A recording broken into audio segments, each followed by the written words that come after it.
యేసుక్రీస్తు నామంలో మీకు మీ కుటుంబానికి క్షేమం కలుగునుగాక.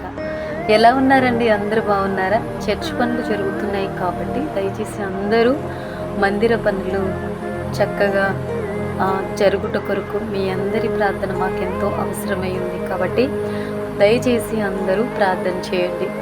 ప్రార్థిస్తున్న మీ అందరికీ దేవుడు ఆశీర్వదించునుగాక. ఆమేన్. దేవుని వాక్యం ఏం చెప్తుందో చూద్దాం. ఎలా జీవిస్తున్నాం? మీరు మూర్ఖులకు ఈ తరము వారికి వేరే రక్షణ పొందడని వారిని హెచ్చరించాను. అపోస్తలుల కార్యాలు 2:40. ఈ తరము వారికి వేరే రక్షణ పొందమని దేవుని వాక్యం సెలవిస్తుంది. మరి ఈ తరం ఎలాంటి తరం? వీరి నుండి మనం ఎలా వేరైపోవాలి? ఏం నేర్చుకోవాలి? వాక్యం చూద్దాం రండి. ఈ తరం వ్యభిచారులైన చెడ్డతరం వారు వ్యభిచారులైన చెడ్డతరం వారు సూచక క్రియలు అడుగుచున్నారు.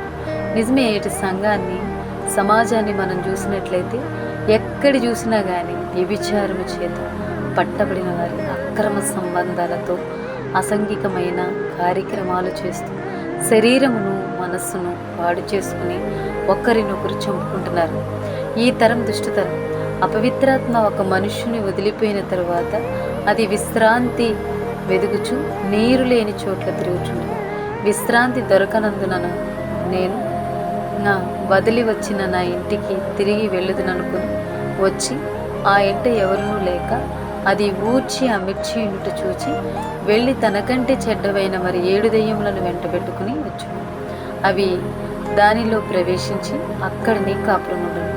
అందుచేత మనుష్యుని కడపటి స్థితి మొదటి స్థితి కంటే చెడ్డదగు. అలాగే ఈ దుష్టతరము వారికి సంభవించున్నాను. అవును, నేటి తరంలో ప్రేమ రాహిత్య జీవితాలు మొత్తలైపోతున్న యవనస్తులు, దేవుని భయం లేక కట్టు లేకుండా తిరుగుచున్న జనులు.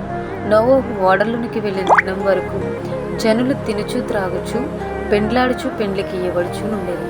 అంతలో జలప్రళయం వచ్చి వారినందరినీ నాశనం చేసింది. లోతు దినాలలో జరిగినట్టుగా జరుగును. జనులు తినుచు త్రాగుచు తాగుకొనుచు అమ్ముచు వారు నాటుచు ఇండ్లు కట్టుచు ఉండేది.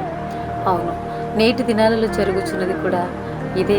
దేవుని భయం అనేది లేకుండా ఎన్నాళ్ళు చూసినా కూడా తినడం త్రాగడం, ఏం ధరించుకోవాలి, ఏమి సంపాదించాలి, ఎలా జీవించాలని ఆలోచించేవారు తప్ప దేవుని భయం కలిగి జీవిస్తున్నవారు కుదువైపోతున్నారు. ఈ తరము విశ్వాసం లేని మూర్ఖతరం. యేసు విశ్వాసం లేని మూర్ఖతరం వర్లారా, మీతో నేను ఎంతకాలం ముందును ఎంతవరకు మిమ్మల్ని సహింతును?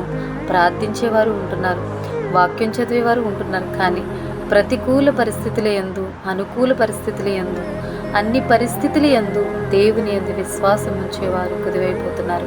అన్నీ బాగున్నప్పుడు హాయిగా స్తుతించే పెదవులు చిన్న చిన్న పోతుంది. అందుకే దేవుడు చెప్తున్నారు, ఈ తరము వారికి వేరే జీవించము.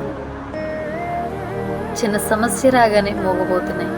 అంతా సవ్యముగా సాగుతున్నప్పుడు చేసే ఆరాధన సమస్యలు రాగానే చిన్నబోతుంది. అందుకే దేవుడు చెప్తున్నారు, ఈ తరము వారికి వేరే జీవించమని.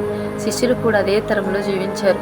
ఒక్కటే ధర్మశాస్త్రము చదివారు, కానీ యాజకులు, లేవీయులు, శాస్త్రులు, పరిసయ్యులు క్రీస్తు దేవుని కుమారుడు కాడని ఆయన నామాన్ని ప్రకటించవద్దని చెప్తుంటే అదే జనుల మధ్య కట్టుబాటు లేని, దిద్దుబాటు లేని, దైవ భయం లేని అందుల మధ్య జీవిస్తున్న అపోస్తలులు, పరిశుద్ధాత్మతో నిండిన వారే చెప్తున్నారు, వీరు మూర్ఖులకు ఈ తరము వారికి వేరే రక్షణ పొందుడని. ఇది చదువుతున్న మనకే నేడు దేవుడు చెప్తున్నారు, మీరు మూర్ఖులకు ఈ తరము వారికి వేరే రక్షణ పొందుడని. మరి మనం ఎలా జీవిస్తున్నాం? దుష్టులైన, మూర్ఖులైన, అవిశ్వాసులైన, అందులైన, వ్యభిచారులైన ఈ తరము వారికి వేరే జీవిస్తున్నామా? లేక వీరిలో కలిసిపోయి గోధుమలలో గురుగులు వలె జీవిస్తున్నామా? ఒకసారి మన ఆత్మీయ జీవితం ఏ రీతిగా ఉందో పరీక్షించుకుందాం.